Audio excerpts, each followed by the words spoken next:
Pinupuri ni Acting Chief PNP Police Lieutenant General Jose Melancio C. Nartates Jr.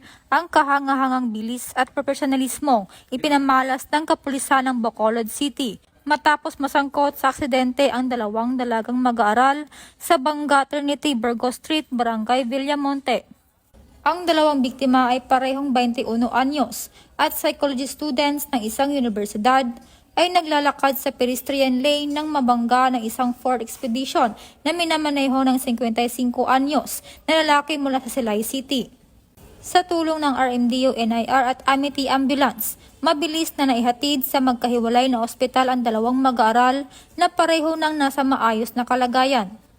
Ang insidenteng ito ay hindi lamang nagpapakita ng epesyenteng pagtugon sa aksidente kundi nagpapatibay rin sa layunin ng bagong PNP para sa bagong Pilipinas, serbisyong mabilis, tapat at nararamdaman.